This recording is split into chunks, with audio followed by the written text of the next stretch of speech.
What we all thought was going to be a nice, quiet offseason for the Sixers has turned into anything but, as they set the NBA world upside down last week when Mike Gansey, out of nowhere, traded for Jaylen Brown. And now, to get his opinion on everything, Charles Barkley joins us. Charles, what's going on, man? Man, I'm doing good. Just getting ready to head to Lake Tahoe for that big celebrity golf tournament. The only place in the world that's not hot. So I'm excited to get out there tomorrow and play a couple of practice rounds, and then the fun starts on the weekend. Awesome, man. Well, good luck. But I got to ask you, your first reaction when you heard Jaylen Brown was getting traded from the Celtics to the 76ers? I was like, this can't be a true story. This is some, there's so much fake stuff on the internet now. I'm like, no, they didn't trade him to the Sixers. Number one, you're like, wow. And secondly, you're like, well, what they give up? And you're like, they gave up on Paul George and some draft picks. I says, man, the Sixers just got away with murder, man. I says, because, they were dead in the water, to be honest with you, because with Paul's contract and Joel's inability to stay healthy, they were going to be out the running for the next 3 or 4 or 5 years. And now all of a sudden they're a legit contender. And, I've obviously heard everybody's opinion. I'm not sure what the hell the Celtics were doing. There's no way rationally you can think that's a good trade. Giving up an Asian guy to a guy who just probably was the MVP the first half of the season. It's crazy. It is crazy. But how does he fit into the offensive scheme of the Sixers now? Well, I mean, listen, you're going to make that work. I mean, him and Maxey and Escom and whatever they get out of Joel, they're going to be a really good team. Nick is a hell of a coach, and Jalen's a hell of a player. But the big winner in this conversation is probably Tyrone Maxey, because he was going to be out. He was going to be irrelevant for the next few years because the Sixers were not going to be contenders. But he's, to me, the big winner, because now they got a legit shot. Because you look at the East, the Knicks aren't going to be as good next year. They're losing players free agency. The Celtics are definitely not going to be as good. So Toronto's better, but the Sixers just became a contender in the East. Man, you go from being irrelevant to being a serious contender in the Eastern Conference for the next few years. It's pretty good for Philadelphia right now. Yeah, it is pretty good for Philadelphia. Let's look at it from Jaylen Brown's perspective. Now, look, you experienced it. You got traded from Philly, which was a terrible trade for us here in the city. What's his mindset now when the Celtics basically say, hey, we don't want you, and we're going to send you to our rival, the 76ers. We don't even care what we get back. Hey, listen, he's got to be steaming right now, to be honest with you. Number one, they gave him away. Listen, Paul George was a hell of a player 5 years ago. No disrespect to him. He's aging. And you guys know players don't get better as they get older. Old people don't get healthy. They die. I always say that all the time. He's not going to be near as good as Jaylen Brown for the next few years. So they gave him away for nothing. But also you're like, yeah, we wanted to get rid of you so bad. We gave you away basically for nothing. And we get to play against you multiple times and probably in the playoffs. So if I'm Jaylen Brown, man, this is going to make me you talk about it. You guys know, man, during the summer when you're training, you're just playing against air and you're trying to motivate yourself. If this doesn't motivate you as Jaylen Brown, you're not a competitor. This was volume 6. Because not only did you trade me after I had probably my best season, you got to play against me 4 or 5 times a year and the playoffs. And let me tell you something. If I'm Adam Silver, I'm saying, hey, scratch that damn preseason, that schedule we were been working on probably for the last 3 months. The Sixers against Boston is going to open up the NBA season. He's like, yeah, I know we're probably halfway done with the season. Because obviously it's coming out sometime soon. They're like, no, scratch everything. The Sixers against Boston is going to be the headline game. to open the NBA season. I mean, this is so good on a bunch of different fronts. It sounds like a Christmas game to me, too. Ricky Bo, 100% Christmas Day. And 100% Christmas Day. But it's definitely got to open up the NBA season. It really does. It's got to open up the NBA season. But it's definitely going to be a Christmas Day game. Where all right, so you got Jaylen Brown. Where do you think that leaves a guy like Joel Embiid? Obviously, you never know how much he's going to play in a season. But, I mean, how do you look at Joel Embiid right now? Well, if I'm Joel Embiid, I'm saying I just got the best lifeline I've ever had. Like, me and my team were going to be irrelevant for the next few years. I'm going to get in the best shape I've ever been in. And everything, like the Sixers, if Joel can play at an elite or an all-star level, they're probably the best team in the East. Like, you look at the way this thing, okay, let's talk about tandems. Scotty Barnes and Kawhi going to be a problem. Jalen Brunson and Towns are a problem. But then you go Maxey and Jaylen Brown, they're in that conversation. Who else got a better 1-2 punch than the Sixers? I mean, Maxey, I love Maxey. And like I say, Jaylen Brown was probably the MVP for the first half of the season. Probably, I think he finished 4th or 5th. But they got a terrific tandem. But like I said, to get back to your point, if I'm Joel, this might save his career because he ain't got to be the best player. He's just got to try to stay healthy. So this is a great lifeline for him because the Sixers were going to be stuck with his contract the next 4 years. They wasn't going to be able to trade him. We all surprised they were able to get rid of Paul George's contract because he's making $50 million for another 2 years, and he's an aging player. So, man, I think Joel and Tyrese, they got to be the happiest two dudes in the NBA right now because they were going to be irrelevant. The Sixers were irrelevant. The Sixers were irrelevant 2 weeks ago. And now, because you're like, okay, the Knicks are going to be, they're the champs. Boston was going to be good with Tatum and Brown. The Hawks are up and coming. Kawhi and Scotty Barnes are a terrific tandem. I love Scotty Barnes. I think he's probably the most underrated player in the league. And the Sixers, like, who else? Orlando was going to be better. The Wizards are probably going to be better with Anthony Davis, Beyonce, and Trae Young. Now the Sixers, when they walk in any gym now, like, we got a chance of having the two best players. And I'm not even counting Joel. When you take Tyrese out there and Jaylen Brown, when they walk in any gym, like, we probably got the best two players in the gym. Yeah, it's exciting not only for Joel, it's exciting for Sixers fans. And now, Charles, we're getting greedy in the city because not only did we get Jaylen Brown, now we want LeBron James. Now, what do you see? Let me tell you something. That ship is sailed. I've said this.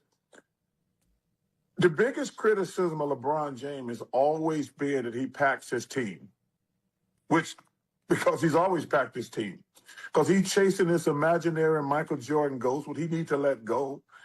Listen, and I love LeBron.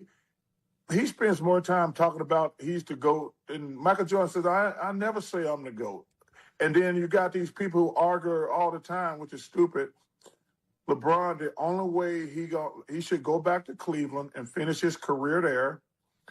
If he goes to Philly, people are going to say he's ring chasing to catch Michael. If he goes to Golden State, they're going to say he's ring chasing. He don't have no affiliation to Philadelphia or Golden State. What he does have is his hometown team who, listen, I'll be honest with you guys. If he goes to the Cavaliers, which is what I think the rightful thing, because that's his home, he grew up there, they're probably going to be favored to win the East, in my opinion. Because they got a good team. They're lacking leadership, and LeBron's a great leader. And to me, it'll be a fitting way for him to finish his career, in my opinion. But he got no affiliation with Philly. He got no affiliation with the Golden State Warriors. I hear people talking about, yeah, it would be fun to watch all those old geezers in Golden State play. Yeah, it would be fun. If he went to Philly, y'all probably would definitely be the favorite, to be honest with you guys. But he don't have no affiliation to Philly. And stop getting greedy, too. Yeah, listen, I agree with you. I want LeBron here, but I think he's going to Cleveland. I've been saying that for the last few days. I think he's going to Cleveland. But you just mentioned he's chasing the imaginary ghost of Michael Jordan. Where does Charles Barkley weigh in on that discussion? Is MJ the GOAT or is LeBron the GOAT? The three best basketball players I've ever seen, in order, Michael Jordan, Kobe Bryant, and LeBron James. And listen, we all got our own opinion. Some people think Kareem's there. But the three best basketball players I've seen were Michael Jordan, Kobe Bryant, and LeBron. And I'll tell you guys the difference. Nobody ever said Michael Jordan and Kobe Bryant was a nice guy. Now, LeBron's a nice guy. That, to me, like Michael and Kobe, they want to kill you at all costs. That's what separates them, in my opinion. Everybody like LeBron. He's a nice man. He's a great, great basketball player. But them other two guys, they were fanatics. They were dangerous. I didn't know Kobe as much as I knew Michael and played around him, whatever. But Michael was dangerous. He wanted to win at all costs. He didn't worry about friends. And Kobe was the same way. You talk to his Laker teammates. He didn't care about his Laker teammates. Him and Shaq fought all the time. He said, I don't want to be friends with you guys. I want to win at all costs. So when I had that debate, I said, you can pick who you want to, but if you talk about guys who singularly only care about winning, I've never seen anybody like Michael and Kobe. You know, Charles, what was that like? Like being up against Michael Jordan? I mean, we know you were one of the best, but I mean, you're going up against the best of the best. What was that like going up against Michael Jordan? You know, Ricky, so when I used to, Chuck Davis gave me a compliment one time during the Olympics. He says, you're the second best basketball player in the world. I says, who's better than me? He said, that guy right over there. I said, let me tell you something, Chuck. I'm finna put an end to that. I finally got some help. I said, we're going to play the Bulls for the championship and settle this mano a mano. I says, Michael Jordan had more help. I got Dan Marley and Kevin Johnson now, and we're going to the finals. We're going to play the Bulls. And I remember the last time I talked to Chuck about that, he says, I said, yeah, probably, because I never thought anybody was better at basketball than me, to be honest with you. I thought they just had more help. And I remember talking to my daughter after game one of the finals, because I screwed up game one of the finals. I didn't have my team ready to play. The moment was too big, kind of like that damn soccer game last night. When I was watching that soccer game last night, I was saying, yo, man, they look really slow and lethargic. The moment's too big for them. I was sitting around drinking with a couple of my friends. I said, look, they're reacting everything a little slow. And I said, that happened to me in game one of the finals. I said, because I wanted my teammates to get going because role players play better at home. And then when I tried to turn it on, it was too late. But to answer your question, my daughter I had told her we were going to win the championship. And after game one, she was really upset. And I said, that's okay, we'll be fine. And I remember after going to game two, I said, guys, get on my back. I'm going to show y'all why I'm the best basketball player in the world tonight. And I had 48 and about 17. Michael Jordan had 52. And I remember when I went home, my daughter was upset. She said, Dad, you told me y'all. I said, let me tell you something. For the first time in my life, I actually think somebody is better at basketball than me. and I had been great friends with Michael a lot. And like I say, if I get some help, I like my chances. But that was the first time that night I was sitting there about 3 o'clock in the morning looking at tape, trying to figure out how to beat these guys. I said, man, I think this guy, I remember telling my daughter, I said, I think this guy's better at basketball than me. And Ricky, that, you always thought you were going to get people out. That's the only way you ever going to be great at a sport. And that was, but I'll give you another example. So we're playing on the Dream Team. We're playing in Portland, Oregon in the Tournament of Americas. So me, David Robinson, and Chuck and Michael go play 18 holes that morning. And then Chuck said, let's go back and get some rest. Michael said, I'm going to play another 18. I'm like, whoa, we got a game. Chuck, we got a game. He says, I'll be fine. So that night we get to the game. We're playing Puerto Rico. And he says, Charles, you got this guy. David, you got this guy. Chuck, you got this guy. And then Michael says, I got that guy. And Chuck said, well, he's the point guard. And Michael looks up and says, I got the point guard. He said something about me in the newspaper. Guys, let me tell you something. Michael was screaming at this little kid, don't you ever mention my name again. Like, we're looking at him like, yo, man, there's something wrong. This little kid from Puerto Rico, Michael won't let him dribble. He's screaming at him the whole time, screaming, don't you ever talk about me again. I'm Michael Jordan. I'm the best damn player in the world. And you're from damn Puerto Rico. You better not ever, and we're looking like, yo, man, what the hell? Rick, he was guarding this dude, screaming at him at the top of his lungs and the kid said, like, he was excited, looking forward to seeing how great Michael Jordan was. He says, I think he's a great player, but I think I'm a great player too. Michael took offense to everything, man. He's screaming at some kid from down Puerto Rico after playing 36 holes of golf. He is the most competitive, and the closest I've ever seen come to that is Kobe.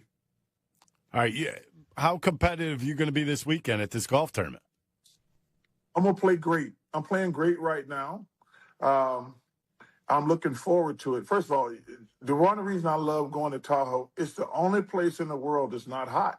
This will be like my 28th straight year, and I've already looked at the report, and for some reason, no matter how hot it is in Philly, or I'm in Alabama right now, no matter how hot it is, it's going to be 70 degrees, slight breeze, no humidity. Man, it's one of the great weeks. It's one of the great weeks during the summer, and it's 90 celebrities, and it's just a fun week. You play golf. You don't even tee off early. You tee off about 8, 9 in the morning. You have to be done by 3 because it's on TV, so you have to be off by 6 o'clock Eastern. And then everybody goes to the beach. We do karaoke every night, and then I ain't even mentioned the gambling and drinking. So the next few days, I'm going to play golf a little bit. There's going to be some good damn drinking. There's going to be some good cigar smoking. And there's going to be some good karaoke going on. But it's a fun week. That's awesome. Sounds like a good time. What's your go-to, Charles, karaoke song? When you get called up, what's your go-to song to bring the house down? Well, so I just got a call from Jay DeMarcus of Rascal Flatts. So he kind of hosts the karaoke. And it's like 5,000 people out there, man. It's crazy. So last year I did Darius Rucker, but this year I'm doing Morgan Wallen. I had some help. I'm doing Morgan Wallen. I had some help. I didn't know you were a big country guy. Yeah, I'm going through a stage of country right now for some reason. I'm too old to be listening to rap music because I'm just too old for that. So I'm going through a country music stage right now. Like Dan and Shay are probably my favorite group right now. And then Darius Rucker's good and Kane Brown. But, yeah, I'm doing Morgan Wallen this weekend. So, it's fun, though, man. It's going to be awesome. I wonder if Jason Kelsey coming this year. You know, him and Travis, I know Travis is probably not coming because they've been there the last few years. But I hope Jason still comes. But, man, Travis and Jason, they were doing karaoke last year, but Travis is a little busy right now. Yeah, a little bit. Yeah. But I hope Jason comes. So you didn't get the invite to the royal wedding at Madison Square Garden then? I did. Oh, you did get the invite. You didn't go? I don't go to weddings. That's one of I don't go to weddings or funerals. But I did get an invite, and I politely declined because I thought it was going to be a crap show. And I love Travis and Jason, and I've only met Taylor one time. But yeah, I did get an invite, but I said, hey, you know what? That's just too much. I just want to hang out and play golf, and I don't want to dress up and all that other stuff. Good for you. But I appreciate the invitation. It was pretty special. A lot of respect. All right, listen, we got it. The last time you were on the air, we said we were going to golf when you got back into town. So after this Lake Tahoe tournament, we got to set something up. Hey, I'll be in Philly. Oh, gosh, let me tell you something. So I just, last week, 2 weeks ago, I was in Philly. They had gave me a tour of Mike Trout's new golf course. Nice, right? It is one of the best things that I've ever seen. Tiger did a hell of a job. And Mike got all the amenities. Man, it is spectacular. But I say the amenities are top level, but it's one of the most beautiful golf courses I've seen. And man, you guys hey, after next week, I'll be in Philly all summer. Let's get together. Absolutely. Yeah, we'll reach out to you. Quick story for you. Ricky Bo got invited to Trout National, and he couldn't go because he had to host the show with me. Yeah, How about that? Well, I tell you what, Ricky Bo, I'll take you out there, and when you get an off day, you gonna love it. Oh, absolutely. I'm in. Yeah. Yeah, Charles, we appreciate the time, my man.